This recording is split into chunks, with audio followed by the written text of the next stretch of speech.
This session is about owning the moment, IP players and web shops, and I have Berkeley start here introducing yourself a bit more. Hey guys, Berkeley Eganis, Chief Marketing and Growth Officer at Xsolla. Been with Xsolla about 5.5 years, previously in esports, advertising agencies, but it's always been about engagement, direct-to-consumer engagements and opportunities, and the things that we're able to do and have some fun in this space. It keeps us going, keeps us exciting, and never changes, never a dull moment, I can tell you that. Mm-hmm. And Artem? Hey guys, my name is Artem. I'm Vice President of Product and Solutions at Xsolla. I've been with the company for the last 7-ish years, I think, and for the last 15 years I've been working with monetization for e-commerce specifically and in the behavioral economics. It's really nice to be here around you guys. Mm-hmm. So here's, I guess you guys could choose which wants to answer first, but what does it really mean for a mobile studio to own the player relationship in 2025, and how does a web shop make that possible?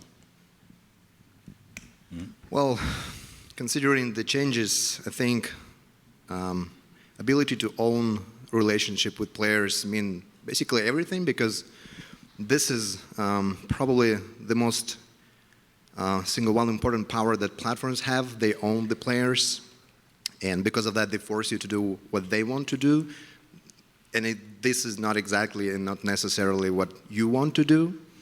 And going direct to consumer is basically giving you opportunity to get back the control over the fate of your game, of your business.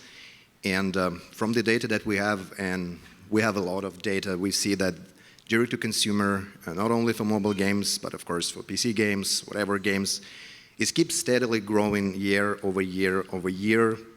And probably most every single major player out there is doing direct to consumer.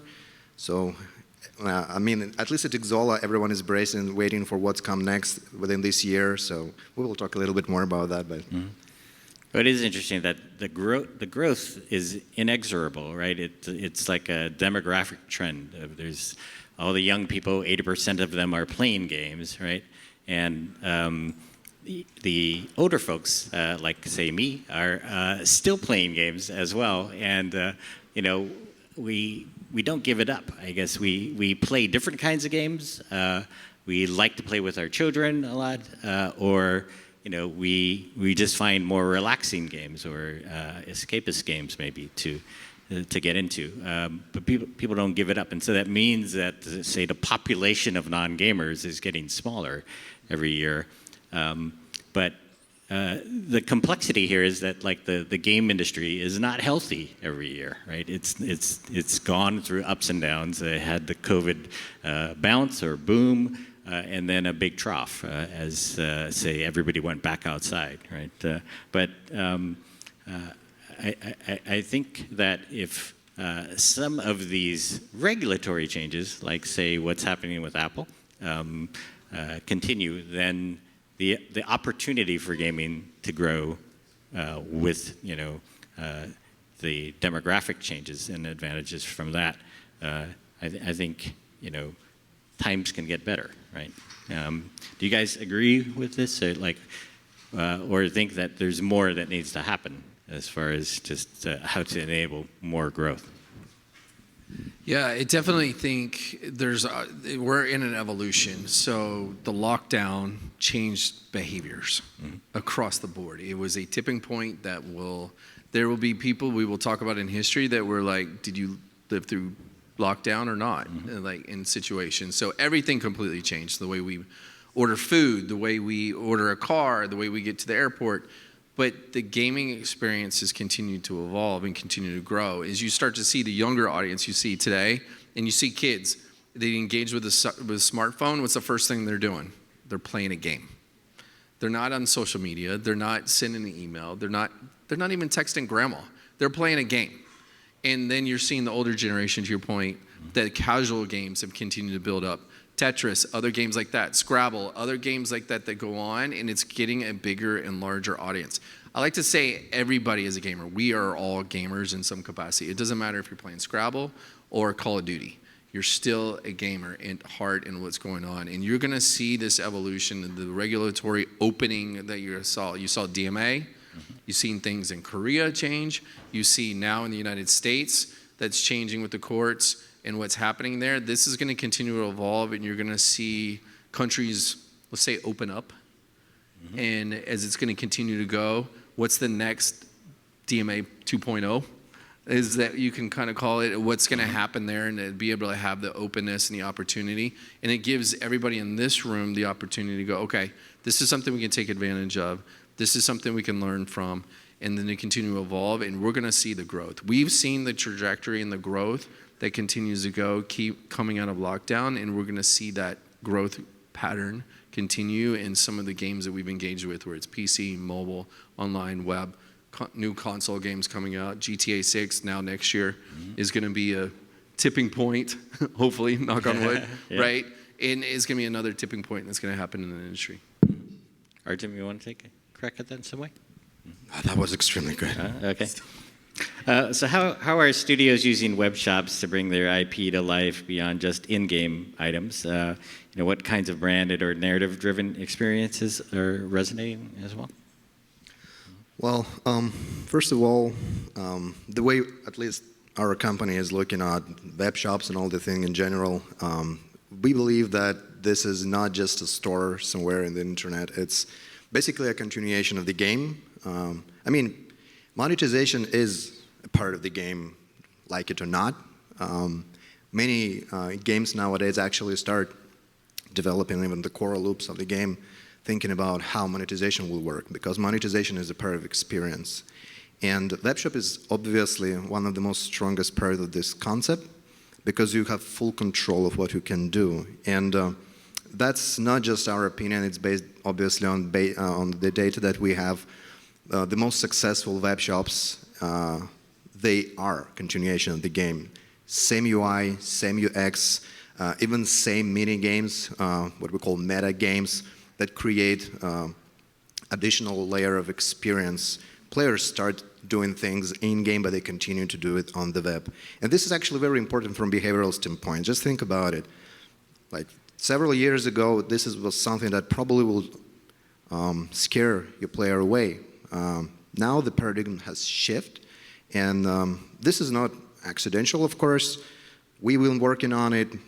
Basically, every single major publisher in the world was working on it to create the new norm where players think that game is where I play and web is where I pay. And this is something that we can, as an industry, should be proud of, because this is that big guys don't really want to happen. Yeah. So this is going to be more than Fortnite getting back into the App Store. Well, absolutely. It's a big win, of course. It's kind of iconic that it's happened, but even before that, many games have been doing something like this, but of course, legally it was something different. But direct to consumer existed for many years, even for mobile games, for at least 4 years now. Even, yeah. So if you're getting a bit tactical, I guess, like for studios exploring off-platform monetization, like what are some of the strategic trade-offs, with things like discovery or rankings on the app stores? And how are developers supposed to navigate them?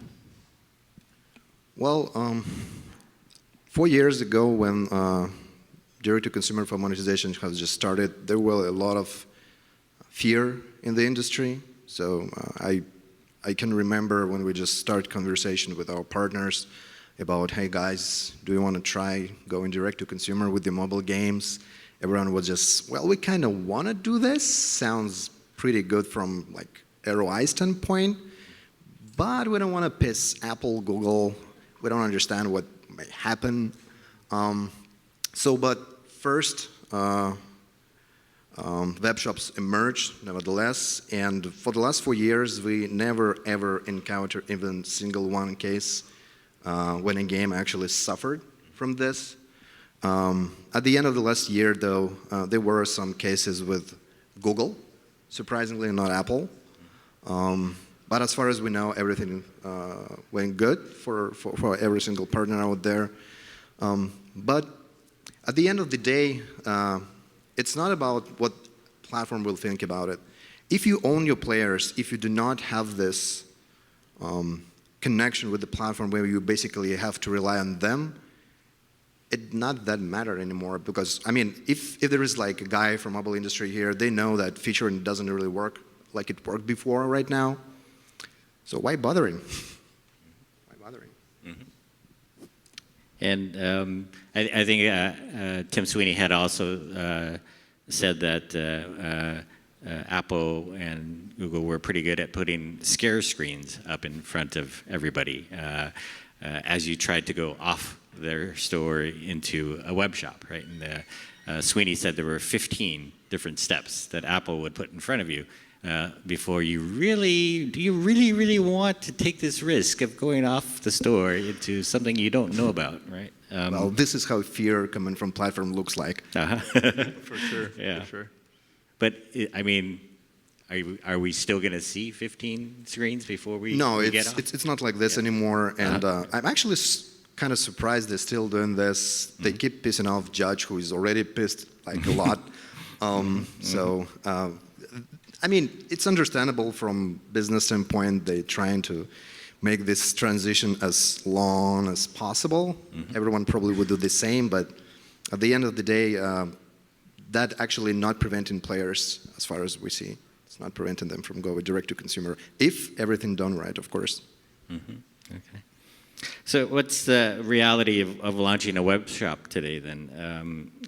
What's working, what creates friction? How do those studios deal with it and prepare? Well, the interesting thing is the friction conversation. It actually reduces friction. And that's the goal and the idea is if you do them right, you follow TOS, you follow compliance and do them all correctly, it actually reduces the level of friction of getting somebody to, in my playing experience, I might have just finished my session, an offer pops up, make that purchase, and the next thing you know, it's already in your catalog. It's in your backpack of digital items and you're ready to go and play from that experience. Those things are actually making it simpler.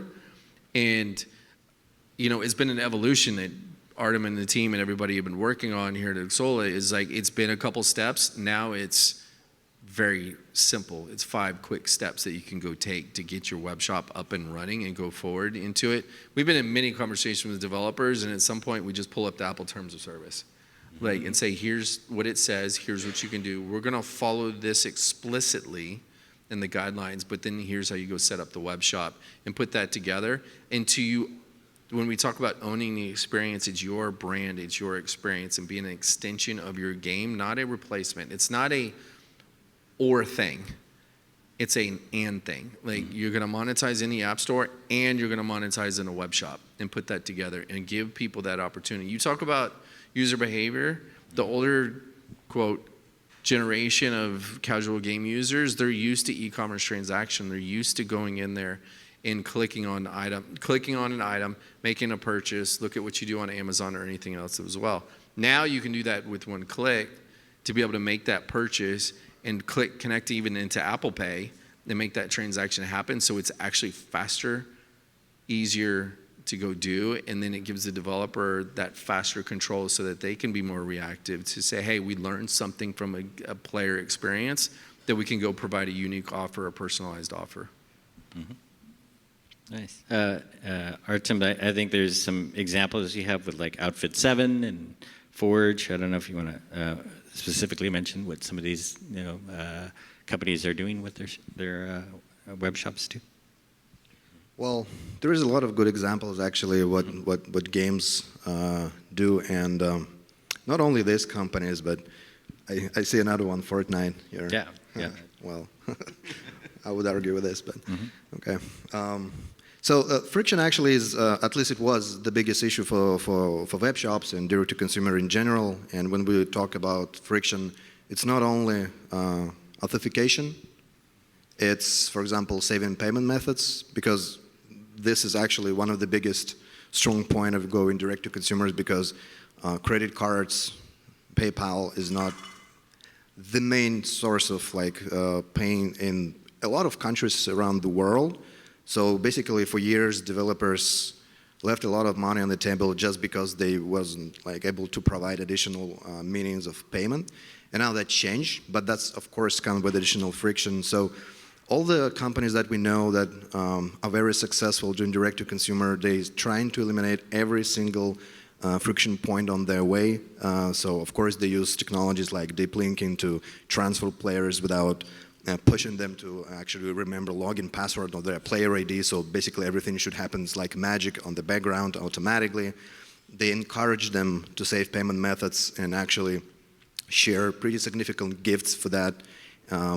And this is actually very important, not only from a business standpoint, but from behavioral standpoint as well, because you're trying to create a new habit for your players, and creating habits, it's not that easy, as you probably know, so you have to make it repetitive. It should be easy to achieve, so that's the only way to actually form the habit. And for that, you want to create a very strong association with the value. Your players should always think about webshop as a place where they can find something of extreme value, something they cannot get in the game, or it will take a long time, a lot of effort to get in the game. And if you achieve this goal, pretty much as every single successful partner that we have, remove every single point of friction and position your web shop as a place of value, well, it's numbers say a lot. Yeah. And then how does owning your own commerce layer unlock new user acquisition strategies? Well, user acquisition is an interesting thing because when we talk about webshop, it's not about classic user acquisition because you're not pushing new players to the store. Because it's, at the end of the day, it's a store. They need to understand the value first and then come. So with the web shops, basically companies trying to shift the existing user base to the direct-to-consumer store. And frankly, because of that, the conversion rates and all the metrics are so higher than in the game because the audience already understand the value of the game. But it's interesting because with the legislation changes, it actually opens up interesting opportunities to start purchasing players not on mobile but on web. And the price difference is significant. So we're actually currently discovering first cases. So games actually starting doing this. So it's probably too early to say what the results are, but it's already happening. So kudos for the most brave ones. Nice. So can you share an example of where a mobile game team used a web shop to unlock deeper player engagement or longer LTV, lifetime value? Oh, for sure. Many of them. Because Chris already mentioned Niantic, I can mention it too. Probably. So I wouldn't do that if he didn't do that. But what if he was talking out of school? I don't know. Yeah. But, So this 3-4 years ago when we just started building the store with them, they almost like everyone out there in the market were pretty hesitant about this stuff. Mm-hmm. Nowadays, direct-to-consumer became a foundation of their strategy. Mm-hmm. Every single marketing activity that they have will always mention web shop, 100% of the time, even if it's not related to the web shop at all. So they trying to put it first. And the reason, as you can guess, these guys know how to count numbers. It's, first of all, Niantic, it's not a game business, it's a technical business. They're always saying that. So they know how to do stuff. They use the applied machine learning to create dynamic offers and all this stuff on the go. And the reason why they invested that much attention to the direct-to-consumer part of their business is because it actually brings pretty great results. And actually, we know for sure that the changes in legislation that happen, so basically ability to link out directly from the game to the web store, significantly increased the numbers that already were pretty overwhelming. Just within a week, the number of players that use web shop increased in 40%, which, considering the number of their players, you can basically calculate the numbers. It's pretty crazy, to be honest. Mm-hmm. So what should studios get right before launching the web shop, and both technically and from a brand experience standpoint? Well, from the experience standpoint is making sure it's a consistency from your brand and from all the touch points that you have. You have the gameplay and everything you have, everything from a trailer to social media, and integrate that in with your brand experience. We always like to say it's not if, it's when. Right. You should launch a web shop. Every mobile game should launch a web shop. We're believers of that and what's going on. It doesn't matter what genre you are. It can casual game. It could be an RPG. It could be a shooter. It could be free to play. There are mechanics in that make sense for everyone.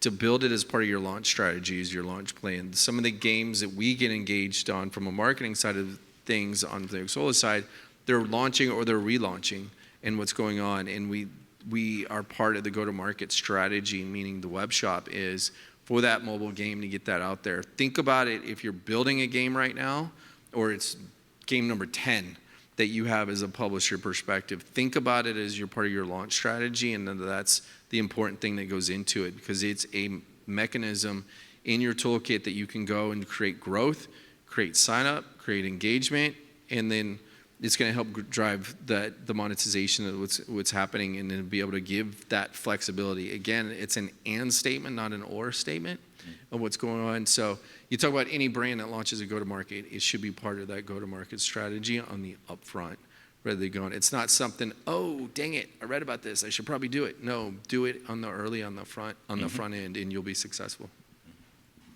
And then, so I guess in closing, then, what does the future of web shops look like, especially with IP extensions like merch events and even web-first games?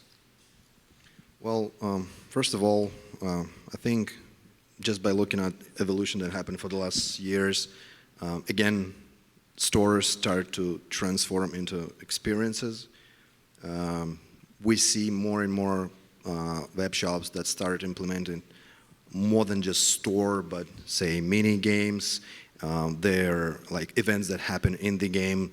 They continue these events in the web, adding additional layer of the way they communicate with their players, adding more and more value for them. So going forward is pretty interesting, because it definitely depends on legislation, how it will change. So everyone is waiting for appeal to happen if United States will still be able to steer players freely, talk about web shops in the game. It's a big game changer, to be honest, and everyone is waiting for if this will stay. If this will stay, and I believe it will stay, Europe is next, meaning basically the whole world is next, and Japan, Korea, everyone is moving in the same direction. That will open up a lot of opportunities, a lot of new capabilities that was never before available for mobile game developers, who basically get used to be constrained by policies and rules that not benefit their business but someone else's business. So I believe that is probably the most significant change that happened in the game industry for a decade at least.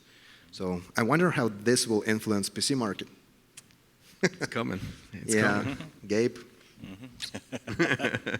Yeah, very good. Berkeley, you want to close with anything? No, this is the dialogues that we want to be having, and the conversation is like, what's next? What's the future of it? Could you, as you're making a digital transaction, could you make a physical transaction at the same time? That's a co-branded extension of, we got a Tetris t-shirt or a hat, merch. Could that stuff happen at the same time? Could you buy a music track at the same time and putting that stuff in there together in a digital transaction? It makes sense. There's so many crossovers. I mean, look at what Fortnite does with the different brands, and you had Jordan sneakers. Like, why couldn't I buy, my next set of Jordans in a web shop, like down the road? And like the future of what's happening in digital wallets that you see around the world. Asia lives in digital wallets. They've been doing it for years. You've got unbanked players in situations with Pix in Brazil. Like, could you be doing that and combining those purchases because it's one wallet experience?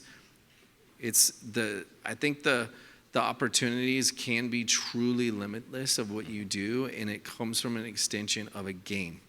And it's the game being an ecosystem of entertainment, digital, music, casual experiences, things that you want to do. It all comes back to a game, and then how do you bring those other opportunities that are out there from a real world perspective into a digital experience? There's going to be some things that are going to open up, and you're going to see some people try what you think in 2025 is like mind-blowing. It's coming.